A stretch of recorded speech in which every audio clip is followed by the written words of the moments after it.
재미교포 가운데 로이 채라고 하는 요리사가 있습니다. 2살 때 미국으로 이민을 가게 되고 LA 한인타운에서 성장하면서 세탁소와 식당하는 부모님을 따라서 12번이나 이사를 하게 되고 그 가운데 사춘기가 되어서 가출하고 싸움하며 방황하는 시기를 보내기도 했지만 25살이 되었을 때 내가 이제 요리에 나의 인생을 걸리라 이렇게 결심하고 세계 3대 요리 학교인 CIA에 입학해서 최우등생으로 졸업을 했습니다.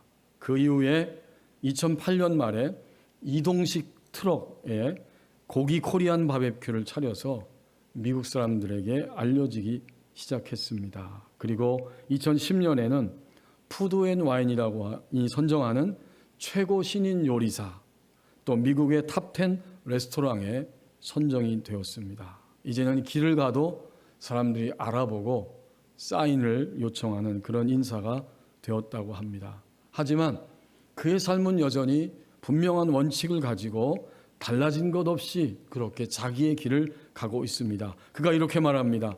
나는 지금도 매일 오전 6시에 일어나서 하루에 16시간, 18시간씩 일합니다.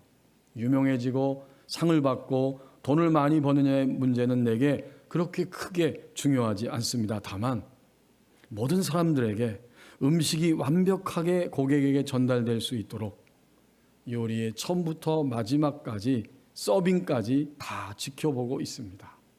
손님들이 맛있게 요리를 먹는 것을 보면 그 이상 행복한 것이 없습니다. 지금도 어떻게 만들까?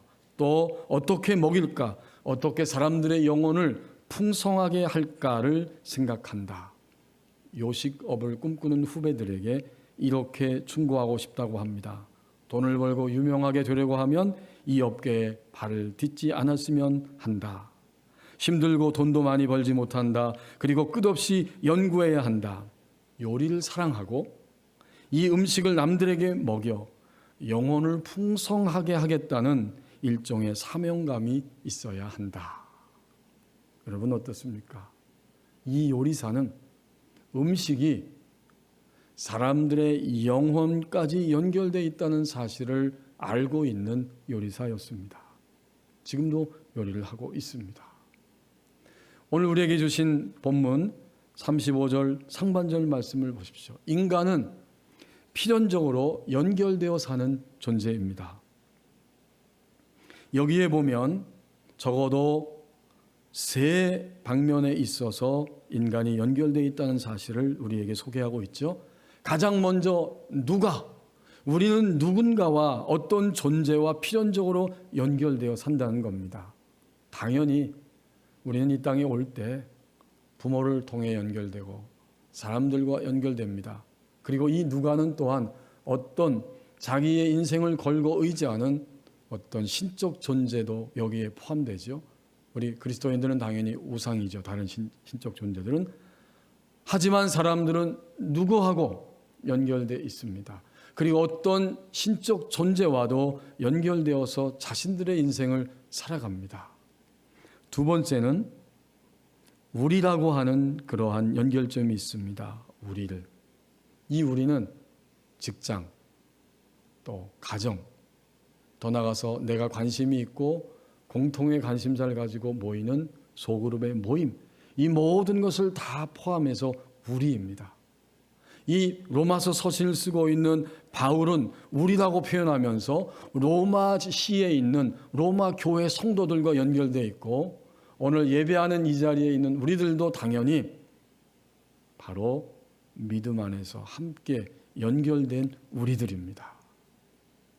어떤 모임, 내가 관여하고 있고 관심사를 가지고 있고 참여하고 있는 이 모임, 우리와 연결되어 있어요. 마지막 세 번째는 당연히 우리에게 해당되는데 바로 그리스도의 사랑입니다. 그리고 우리를 더 나아가서 그리스도의 사랑에서 그리스도의 사랑과 연결되어 있죠.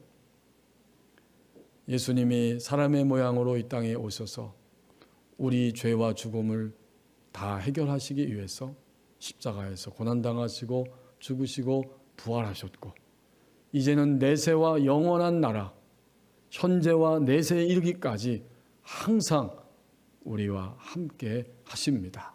이것이 그리스도의 사랑과 연결되어 있는 그리스도인의 실존입니다. 여기서도 이 땅을 떠나서도. 이렇게 필연적으로 우리는 연결이 되어 사는데 갑자기 이런 질문이 떠오릅니다. 이런 질문을 던지게 됩니다. 그렇다면 나는 누구하고 가장 가까이 있다고 느끼는가? 한 2, 3초 동안 생각해 보십시오. 나는 지금 누구하고 가장 가까이 있다고 느끼는가? 두 번째는 나는 요즘 누구하고의 관계를 끊고 싶어 하는가, 끊으려고 하는가? 그런 생각이 듭니다. 요새 나는 아무개, 어떤 단체, 누구누구하고는 더 이상 관계하고 싶지 않다. 곧 조만간 이번 주일 지나고 내일 저녁에 만나서 그 관계를 끊어버릴 것이다. 이럴 수 있습니다. 그리고 당연히 예수 그리스도와의 친밀한 관계성을 가지고 나는 현재 살아가고 있는가? 이 질문이 우리에게 던져집니다. 부모님은 이 땅을 떠날 때까지 자녀에게 관심이 많습니다. 예수님은 우리의 모든 인생 전부를 항상 같은 눈으로 바라보고 계십니다. 항상 우리의 눈이 주님께 향하고 주님이 우리를 향하는 것처럼 우리도 주님께 말씀드리고 이런 친밀한 관계성을 가지고 나의 인생을 살아가고 있는 것일까? 이런 질문을 우리에게 던지고 있습니다. 모든 인간은 필연적으로 연결되어 사는 존재입니다. 35절 하반절 말씀입니다. 고통에 관한 나의 현재적 반응을 살펴보라, 이렇게 말씀합니다. 35절 하반절에서 바울은 1차, 2차 지나고 3차 전도 여행을 하면서 3차 전도 여행이 거의 막바지 단계에 이르렀을 때 그 말미에 앞으로 로마를 방문하고 거기서 후원을 받아서 땅끝까지 복음을 전하야겠다고 하는 생각을 갖게 되었고, 성령의 감동하심을 따라서 로마에 있는 그리스도인들에게 이 로마서를 보내게 됩니다.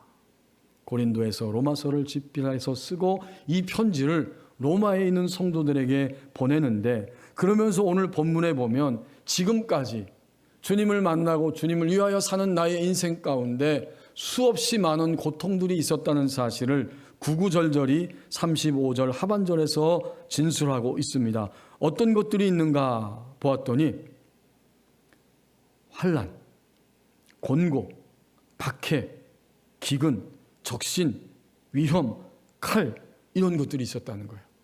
특별히 여러분 나중에 확인해 보시면 고린도후서 11장 23절 이하에서 바울은 28절까지인가의 그 밑부분까지 내가 예수님을 믿기 때문에 예수님을 믿으면서 동료 유대인들에게 복음을 전하고 이방인들에게 복음을 전하면서 어떠한 일들을 경험하였는지를 구구절절히 풀어서 기록해 주고 있습니다. 거기에 있는 모든 내용이 또 오늘 이 35절 하반절에 그대로 등장하는 거예요. 먼저 하나님의 성도 바울은 전제하는 것이 있습니다. 누가 우리를 그리스도의 사랑에서 끊으리요라고 묻고 있습니다.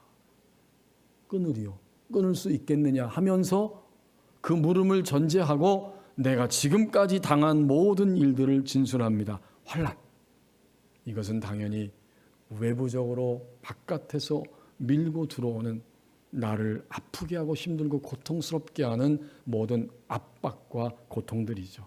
환난이 있었습니다. 그리고 곤고, 이 곤고는 본래 문자적인 의미는 좁은 공간 안에 갇혀 있는다는 그런 의미입니다. 그러니까 오늘 나 몹시 곤고합니다 하면 나는 현재 어떤 일로 인해서 그 공간 안에 갇혀서 몹시 염려하고 불안해하는 겁니다. 금방 이해가 되죠? 내가 갇혀 있어요 지금. 내가 도저히 감당할 수 없는 이런 일들이, 이 영역들이 나에게 밀려왔기 때문에 나는 막 숨을 쉴 수 없고 답답합니다. 그래서 몹시 불안하고 근심합니다. 이것이 곤고예요. 여러분 이해가 되세요? 바울같이 이렇게 위대한 하나님의 사람도 그 마음이 불안하고 너무 염려스러워서 갇혀 있어서 호흡이 가쁘고 곤고했다는 겁니다. 박해는 당연히 예수님을 믿기 때문에, 예수님을 증거하다 보니까 핍박을 받는 박해이죠. 그리고 기근, 아니 주님을 믿고 증거하다가 배를 곱는 이런 기근, 이런 일도 있었습니다. 적신, 이것은 헐벗었다는 뜻이잖아요. 개인적으로 헐벗고 사회적인 구조학과 제도 때문에 헐벗으면서 이렇게 적신의 모습으로 나는 지내왔습니다. 나를 위협하는 위험들이 있었습니다. 그리고 나는 죽을 수밖에 없고 앞으로 순교할 수밖에 없는 죽을 것 같은 칼에 이러한 공격들이 있었습니다. 지금 바울은 주님을 떠난 것도 아니에요.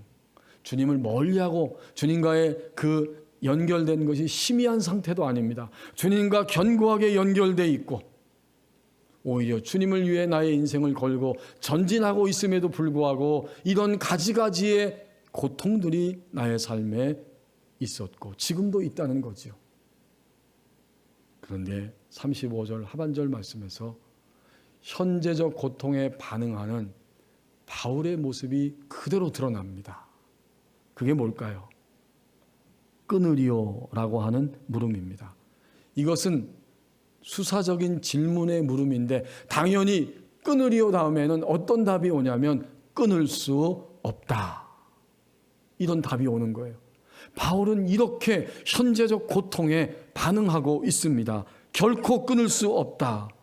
그래서 37절 내려와서 보면 그러나 이 모든 일에, 이 모든 고통 가운데 우리를 사랑하시는 이로 말미암아 우리가 넉넉히 이기느니라. 마지막 39절에도 높음이나 깊음이나 다른 어떤 피조물이라도 우리를 우리 주 예수 그리스도 안에 있는 하나님의 사랑에서 끊을 수 없으리라.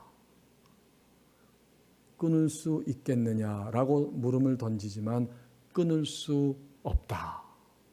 이것이 고통의 직면에 있는 그런 바울의 현재적 반응입니다. 그렇다면 오늘 예배 자리에 있는 우리들은 이 고통에 대해서 어떤 반응을 보이고 있는가? 나의 현재적 반응을 살펴보라는 겁니다. 아무도 고통이 없는 사람은 한 사람도 없습니다. 내면의 고통과 외부적인 고통들이 계속해서 우리에게 끊임없이 다가오는데 전 지구적으로 모든 인류가 코로나19라고 하는 고통의 직면에 있는데 이 모든 고통 가운데에서 나의 현재적 반응, 믿는 신자로서의 하나님의 백성으로서의 나의 현재적 반응을 살펴보라는 것입니다. 고통은 몹시 힘들고 어려운 것인데 다양한 고통이 있습니다. 나의 잘못 때문에 우리는 고통을 당합니다. 어떻게 핑계댈 수 없어요. 나의 잘못으로 인해서 고통당해요. 그리고 다른 사람의 잘못 때문에 나는 또한 함께 고통을 당하기도 합니다. 베드로전서 2장 19절에서 그 이하에서 하신 말씀처럼 베드로의 사도의 입을 통해서 그리스도인들에게 말하기를 애매한 고통도 있다라고 말씀합니다. 애매하죠. 억울한 고통이에요. 영어 성경에 보면 억울한 고통이라고 번역해놨어요. 예수 그리스도를 믿기 때문에 할 수 없이 어쩔 수 없이 억울하지만 억울한 소리 듣고 억울한 그런 부당한 처우를 받아도 예수 그리스도의 이름 때문에 나는 고통을 당한다. 이런 가지가지의 고통들이 오늘 나의 내면에 있고 나의 생활 속에 지금 현재 움직이고 있는데 여기서 나의 반응은 무엇입니까? 우리는 그냥 묵묵히 체념할 수도 있습니다. 그냥 될 대로 되라. 어떻게 되겠지. 이렇게 체념하는 반응이 있습니다. 아니면 나는 도저히 억울해서 견딜 수 없어요. 라고 하나님을 향해 사람들을 향해 따지고 삿대질하면서 달려가기도 합니다. 이것이 우리의 반응이에요. 그리고는 마음 가운데 한없이 세 번째 반응은 낙심하고 원망으로 가득 찬 이런 반응도 있습니다. 또 어떤 반응이 있을까요? 우리 각자가 다 우리 안에 반응이 어떤 것인지를 정직하게 이 시간 드러내야 합니다. 드러낼 수 있어야 됩니다. 현재적 고통에 대해서 나는 어떤 반응을 보이고 있는 것인가? 바울의 반응을 우리는 다시 한번 기억합니다. 이런 모든 것들이 있음에도 불구하고 그리스도의 사랑에서 끊을 수 없다. 사실 바울이 이런 말을 하는 것은 쉽지 않죠. 하지만 그는 고통에 관한 자신의 인생을 돌아보면서 이렇게 반응하고 있습니다. 우리도 오늘 어떤 반응을 보이고 있는지, 오늘 하나님이 이 본문을 읽게 하셨기 때문에 이제 오늘부터라도 나는 바울 성도와 같이 다시, 지금도 방법은 없고 해결점은 보이지 않지만 주님과 함께 다시 시작할 수 있겠다, 다시 감사하면서 나의 인생을 새롭게 시작하리라, 이런 반응을 보일 수가 있습니까? 2012년 2월 13일 하나님의 부르심을 받은 강영우 박사님의 그 고백이 있습니다. 그는 모태신앙을 가지고 태어났는데 13살 때 아버지가 세상을 떠나게 되고 14살 때는 그만 축구하다가 공에 맞았는데 눈이 실명됐습니다. 근데 그 이야기를 들은 어머니가 8시간 만에 뇌졸중으로 세상을 떠났습니다. 충격받은 거죠. 아들이 눈에 실명됐다는 소식 듣고. 생계를 책임지던 누나는 과로 속에서 과로사하게 됩니다. 이제 동생들을 돌봐야만 했던 이 강영우 박사는 하나님께 간절히 기도했습니다. 눈을 고쳐주셔야, 내 눈이 볼 수 있게 해주셔야 살 수 있습니다 라고 간절히 기도했지만 이루어지지 않습니다. 결국 삼형제는 모두 뿔풀이 생계 때문에 흩어져서 살 수밖에 없게 됩니다. 그런데 많은 시간이 지나고 나서 강영호 박사는 이렇게 고백합니다. 그 당시에 하나님께서 눈을 안 고쳐주신 것이 내게는 큰 복이었습니다. 만약 하나님께서 눈을 뜨게 해주셨다면 나는 누나와 같이 공장에서 일하다가 나의 인생을 마쳤을 것입니다. 물론 비하하는 말이 아니죠. 그러니까 내가 할 수 있었던 범위는 공장에서 일하다가 그렇게 살다가 하나님께 가는 것이었다. 물론 그것도 귀합니다. 다 의미가 있어요. 하지만 시각장애인이 되어서 오직 공부밖에 할 수 있는 것이 없어서 열심히 매달렸더니 대학에 들어가게 됐고 유학의 길이 열려지게 되었고 결국에는 미국 대통령의 보좌관의 자리, 국가장애위원회 정책차관보의 자리에까지 나는 이르게 되었다는 것입니다. 후에 동생들을 미국으로 초청해서 함께 생활할 수 있게 되었고, 자신 때문에 아내는 장애 공부를 하면서 장애 교육 분야의 전문가가 되었고, 큰아들은 아빠의 눈을 고쳐주기 위해 안과 의사가 되었고, 작은 아들은 연설문을 쓰는 것을 도와주면서 글을 잘 쓰게 되었고 국문을 배우게 되었다고 합니다. 결국 강영우 박사의 모든 가족들은 하나님을 최우선으로 섬기는 믿음의 가정으로 세워져 갔다는 이야기입니다. 자신에게 찾아온 고통에 관한 한 시각장애인의 반응을 우리는 읽어볼 수 있습니다. 이 시간 현재 나의 내면과 외부적으로 둘러싸여져 있는 모든 고통 앞에서 고통에 관한 나의 현재적 반응을 살펴보라고 말씀합니다. 36절 말씀을 보십시오. 바울 성도의 총체적 믿음을 우리도 따라간다고 말씀합니다. 36절 말씀에 보니까 바울이 고통을 직면하고 다루는 그의 모습을 보여주고 있습니다. 기록된 바 우리가 종일 주를 위하여 죽임을 당하게 되며 도살당할 양같이 여김을 받았나이다 함과 같으니라. 지금 모든 고통의 직면에서 지나온 고통, 지금도 있는 고통, 그리고 앞으로도 내게 닥칠 고통들이 예상되는데 그 모든 고통들을 직면하고 다루는데 36절 말씀에서 바울이 그것을 한 번에 다루고 있습니다. 먼저 그는 믿음의 길에는 다 이해할 수 없는, 이해가 안 될 때도 있다, 이렇게 말하고 있는 거예요. 하나님을 믿는 믿음의 길에는 다 이해가 안 될 때도 있다라고 말하고 있어요. 왜 이해가 안 되는가 봤더니 현재 나의 신세, 그리고 로마서 편지를 받고 있는 이 교인들, 모든 성도를, 예배하는 21세기 그리스도인들, 우리들이 살아갈 때 우리는 하루 종일 사는데 종일 동안 주님을 위해서 죽임을 당하게 되고 도살할 양같이 여김을 받게 되었습니다. 여기에 담겨 있잖아요. 때로는 믿음의 길을 가는데 내가 이해가 안 될 때도 있는 거예요. 내 머리에서 이해가 안 될 때도 있다는 사실을 우리는 분명히 실감하고 있습니다. 지금 요 36절의 말씀은 구약 성경의 이야기죠. 거기 36절에 어디에 나오는 말씀이냐? 기역자가 써 있고 그 말씀은 밑에 보면 시편 44편 22절에 나온다, 이렇게 알려줍니다. 시편 44편은 고라자손이 지은 시요 간구요 기도인데, 고라자손은 다윗 시대, 솔로몬 시대에 성전에서 성가대원으로 섬겼던 가문입니다. 그 고라자손들이 살아가면서 어느 날 자신의 인생에서 아주 쓰라린 패배를 맛보게 됩니다. 이해가 안 되는 거예요. 너무 쓰라린 패배.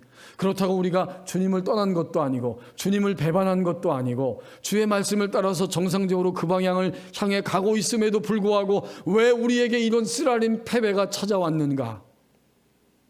그리고 시편 44편 앞부분 전반부에서는 그때 자신들의 부모님을 조상을 생각합니다. 하나님이 우리 조상들을 애굽에서 건져주시고 광야의 모든 쓰라린 시간들을 지나가게 하시고 요단강을 건너서 마침내 약속의 땅 가나안에 이르기까지 하나님의 권능의 손길로 이끌어 주셨지. 그 패배 앞에서 하나님이 하셨던 믿음의 능력과 역사를 기억하는 겁니다. 그리고 자신을 다시 한번 세밀하게 살펴봅니다. 당신, 나, 너희들, 우리 모두 다 하나님 앞에 지금 범죄한 거 있는가? 다른 방향으로 가는 거 있어? 숨겨놓은 거 있어? 이러면서 시편 44편 17절 18절 내용에 보면 자신들의 범죄함이 없다는 사실을 그들은 고백하고 있어요. 그리고는 오늘 22절 말씀, 오늘 본문 이 36절 말씀에 나오는 이 내용을 지금 하나님 앞에 토로하고 있는 겁니다. 우리가 종일 주를 위하여 죽임을 당하게 되며 도살당할 양같이 여김을 받았습니다. 현재 우리는 이런 신세입니다. 그리고 하나님이 속히 구원의 손길을 보내달라고 시편 44편은 마무리되고 있습니다. 자, 그러니까 이 도살당할 어린 양은 힘이 없는 양이에요. 바로 제물로 바쳐지고 끝나는 양입니다. 그런데 우리가 주님을 믿으면서 오늘 믿음의 길을 가면서 이렇게 도저히 하나님이 역사하시지 않고 응답하시지 않고 손대시지 않는 것 같은 그러한 시간들을 보내고 있습니다. 나는 이해가 안 됩니다. 그런 뜻이에요. 하지만 하나님의 성도 바울은 말합니다. 믿음의 길에는 내가 다 이해 안 될 때도 있다. 그러나 소망을 하나님께 둡니다. 바울이 그렇게 말하잖아요. 어디에서? 우리가 예배 부른 말씀에서 함께 들었던 것처럼 그 고린도후서 1장 8절에서 10절 말씀에서 그런 이야기 하잖아요. 내가 아시아에서 당한 고난을 너희가 모르기를 원치 아니한다. 나는 이제 살 소망도 없어졌고 내 인생은 여기까지구나. 하나님의 길을 가고 있는데 여기서 그만 끝나는 것이구나라고 마음의 사형 선고를 내렸다는 거예요. 그러나 이것은 이해가 안 되는 상황이지만 오직 하나님만을 의지하게 하려 하십니다. 나는 이제도 하나님이 구원해 주시고 앞으로도 구원해 주실 것이고 끊임없이 나를 구원해 주실 거라고 하는 이 소망을 가지고 주님을 바라봅니다. 이게 바울 사도의 태도였어요. 이것이 고통을 직면하고 다루고 있는 바울 성도의 첫 번째 모습입니다. 믿음의 길에는 다 이해가 안 될 때도 있다. 그러나 소망을 하나님께 둡니다. 2020년 10월 달에 지구촌 분당의 그 교회 원로 목사이신 이동원 목사님의 43살 된 아들이 그 대장암으로 투병하다가 하나님의 부르심을 받았죠. 43살 됐고 장래가 촉망되는 유능한 성도였고 40살의 아내와 9살 된 아들을 남겨두고 떠나간 것입니다. 그때 10가지의 감사를 드렸지만 그래도 아버지인 이동원 목사님이 고백합니다. 지금도 나는 하나님이 왜 내 아들을 그렇게 일찍 데려가셨는지 이해할 수는 없습니다. 최근에 5월 중순쯤에 제가 설교를 듣는데 그런 고백을 하시더라고요. 나는 다 이해할 수는 없습니다. 하지만 소망을 하나님께 둡니다. 그런 고백이죠. 오늘 바울 성도의 고백입니다. 두 번째는 자기 극복으로 도울 힘이 있습니다. 이게 고통에 직면한 바울 성도가 고통을 다루는 모습이에요. 자기를 극복했어요. 그래서 로마 교회 성도들을 도울 힘이 있기 때문에 하나님이 로마서 서신을 쓰게 하시고 로마 성도들을 돕고 있는 거예요. 로마 성도들의 영적인 상태는 다름이 아닌 현재적으로 하나님과 맺고 있는 관계성이 지금 어떤 상태냐, 하나님과 멀어졌느냐, 미지근하냐, 아니면 가까이 있느냐, 이런 거죠. 그리고 그들이 지금 붙잡혀 있는 문제들 속에서 하나님의 빛과 길은 어디에 있는 것이냐, 이게 영적 상태입니다. 이것을 도와줄 힘이 오늘 바울 성도에게 있는 거예요. 자기를 극복했어요. 어떻게 극복했죠? 우리가 이미 살펴봤잖아요. 끊을 수 없다. 자기 극복한 거예요. 그리고 나는 이해가 안 될 때도 소망을 하나님께 둡니다. 하나님 신뢰하고 있잖아요. 이게 자기 극복이에요. 이렇게 극복하고 나니까 이제는 도울 힘이 있습니다. 로마 교회는 복음에 대해서 들었지만 지상교회 모든 교회와 같이, 우리 법원리 교회와 같이, 그리고 지구상에 존재하는 모든 교회들과 같이 복음의 생명의 역사를 맛보고 기뻐하기도 하지만 한쪽에는 여전히 육신적이고 인간적이고 또 어둠의 세력들이 이렇게 돌아다니고 있는 이런 모습을 가지고 있습니다.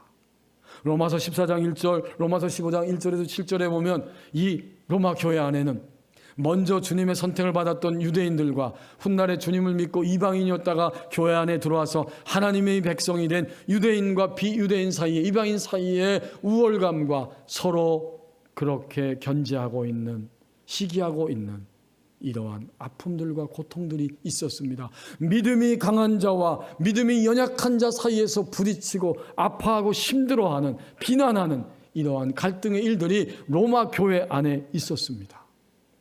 이런 모든 것들을 도울 힘이 하나님의 성도 바울에게 나타나고 있는 것입니다. 왜? 자기를 극복함으로 도울 힘이 있습니다. 마지막 또 한 가지는 오늘 36절 말씀에서 보면 고통을 직면하고 다루는 바울 성도의 최종적인 총체적인 믿음의 모습이 무엇인가 보았더니 그는 자기 관리에 우선순위를 두고 살아가는 사람입니다.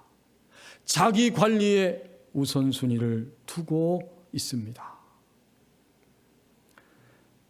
36절에 보면 바울이 구약 성경을 이야기하죠. 기록된 바. 로마 교회 교우들에게 복음을 설명하다가 하나님의 구속의 역사를 객관적으로 주관적으로 역사하시는 하나님의 구원의 역사를 설명하다가 갑자기 중간에 자기가 직면한 고통을 막 설명하고 진술하게 됩니다. 그러면서 하나님의 말씀이 번쩍하고 떠올랐는데 기록된 바 우리가 종일 주를 위하여 죽임을 당하게 되며 도살을 당할 양같이 여김을 받았나이다 함과 같으니라. 이것은 당연히 구약 성경이죠.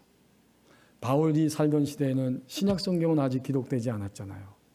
오직 그 구약 성경의 말씀, 그는 늘 삶 속에서 그 말씀을 읽고 듣고 또 묵상하고 적용하면서 자신의 모습을 비춰보는 겁니다. 하나님의 말씀을 양식으로 삼고 그 말씀을 통해서 자신의 현재를 해석하면서 자기 관리에 우선순위를 두고 그의 인생을 살아가고 있습니다. 그랬더니 하나님이 바울을 사용하셔서 사람들을 하나님의 생명 안으로 이끌면서 도와주는 일에 사용하고 있었던 것입니다. 하나님이 안심하고 그를 사용합니다. 하나님이 21세기에 사는 우리에게 안심하고 우리를 가정에서, 집안에서, 직장에서, 내가 발로 밟는 모든 땅 구석구석에서 하나님의 생명을 드러낼 수 있도록 나를 사용해 주실 수 있습니다. 어떻게 할 때에? 자기 관리에 우선순위를 두고 살아갈 때에. 그리스도인의 행복은 무엇일까요? 그것은 어제도 그랬지만 오늘은 또다시 매일매일 새롭게 하나님이 들려주시는 그 생명의 떡을 먹고 그 빵을 먹고 하나님이 부어주시는 생명의 양식 음료수, 그 생명수를 마시는 것, 그리고 그것을 먹었더니 그것을 마셨더니 오늘 내가 이렇게 이런 면이 어두웠구나, 오늘 내가 이런 면이 약했구나, 하나님이 이렇게 도우셨네, 하나님이 이렇게 채울 거라고 말씀하네. 이렇게 매일매일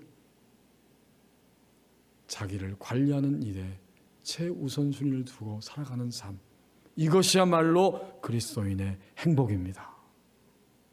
바울 성도는 지금 그런 모습으로 살아가고 있습니다. 이렇게 총체적으로 이 세 가지 모습을 통해서 그는 자신의 믿음의 세계를 향해 걸어가고 있었던 것입니다. 한국의 대표적인 크리스천 기업 가운데 이랜드가 있죠.